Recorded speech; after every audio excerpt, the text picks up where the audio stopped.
A lot of prep in this video.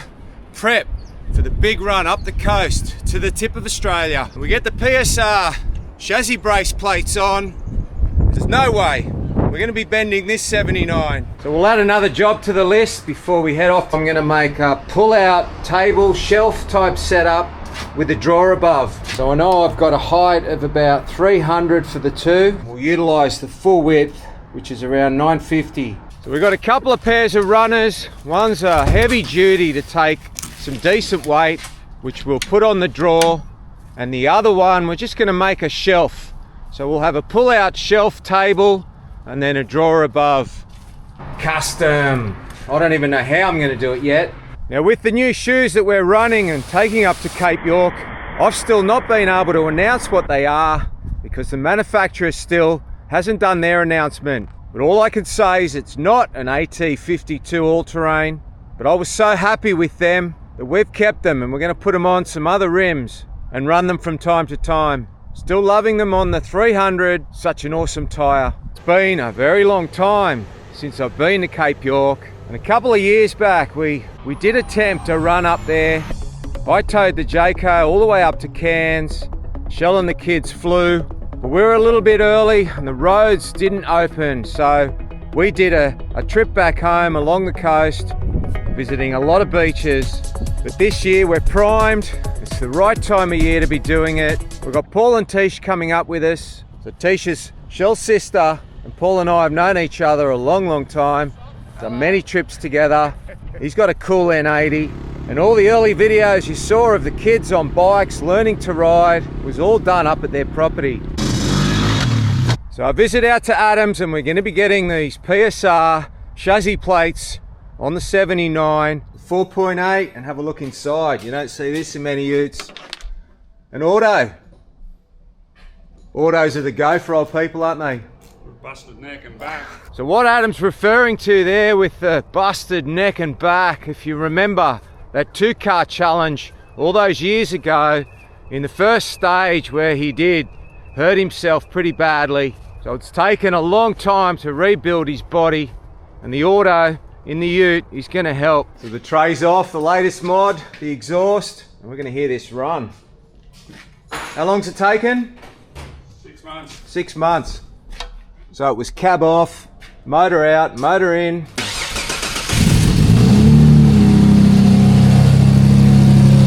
So the exhaust he's custom made himself and only tacked it all together the night before. So it will sound a lot tougher once it's complete.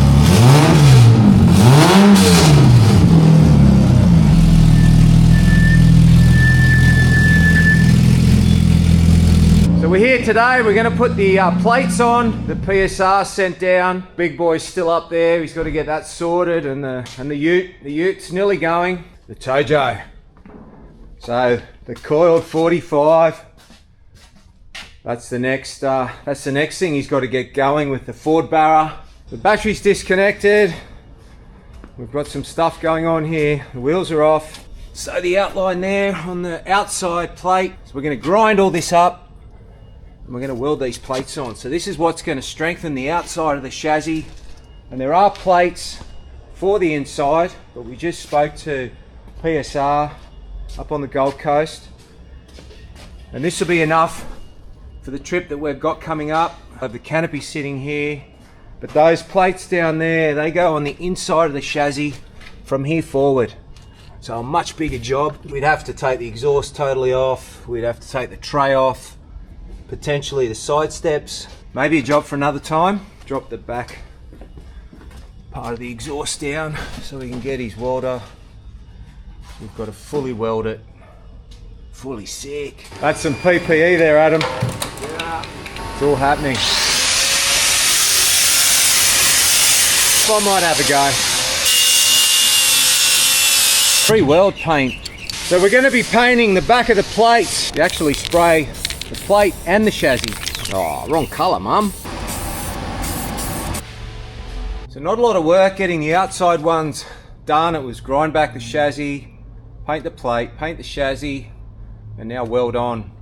But this is definitely going to help. So when we air up those bags and carry the big weight, that's your your weak spot. Going to be going to the Cape with the canopy sitting on top of the diff, the fridge and the tyre on the back. So there'll be a little bit of cantilever, you know, that pivot point of weight, but it won't be too bad not towing.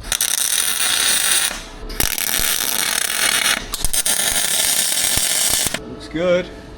So what's the process? Are we going? Pitch it along. Yep. Okay. May the force be with you. Now while we're not towing anything up to Cape York, the 79s are prone to be a little bit weak, and all the towing we do and all the filling of the tray that we get up to, it is a good accessory for me to put on, peace of mind. I mean, we run the airbags, so when we are carrying a lot of weight or towing a lot of weight, we are asking the bags to do a bit of work, and that leverage point to the chassis, we are a bit stronger there. So I've mocked the carcass up, I've got the drawer sitting in there, I've used a lightweight material. I've just got to work out and finalise what material I'm going to use as the table, the pull-out table. Another thing I'm really excited to fit up is cheeky kids have sent down a wheel carrier and a storage bag. So I met this couple about a year ago up the Wattigans, and I've stayed in touch, and what a cool 60 they have. And you all know the soft spot I have for 60 series.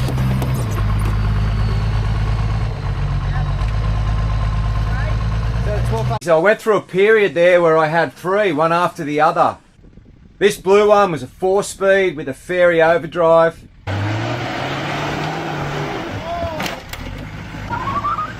That's the one we chopped into a dual cab. Now we did this conversion, Adam and I, in a weekend. So the 60 drove into the shop on the Saturday and it drove out on the Sunday afternoon. Probably my favourite was the one that Shell and I got together. It was Pooh Bear. We did a big trip across the WA in that.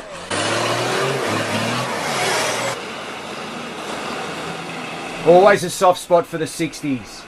Anyway, let's get back to the action. So that'll be something different that we'll be able to fit up on the spare tyre that's going to be sitting next to the angle, and hopefully we can get a bit of storage in their storage bags. Another huge shout out to Cameron from Holeshot Graphics. Look at these graphics we've got to put on Amelias YZ85, and he made this happen. There was no colours that suited Millie on the website. A quick call and we worked out a colour scheme. Absolutely awesome. Amelia's riding at her best at the moment. We've got a point score weekend, and I remember growing up, some of my proudest memories were running out onto the football field in front of a crowd, but then later on in life, pulling up to a four-wheel drive event with my vehicle looking pristine and having people look at it always gave me goosebumps. So hopefully we can give her that feeling this weekend as we drive into the club. I mean, the bike is gonna look amazing. 1110, go my girl. More updates, yes? So much work went into those architraves. So we got architrave around this, which has been a mission with the subhead subsill. It's not an easy install. We've got some up there as well. Each piece is custom. I've had to basically make up those reveals a piece at a time. This room's a dog's breakfast. Like I always say, custom does not fit. Ready for that final paint. We've got all the poly panels fitted, ready to take for paint, both sides. We had the plumber in yesterday and we're live. So we've got our floating toilet. I've got to build a bit of joinery eventually under that out of some nice timber.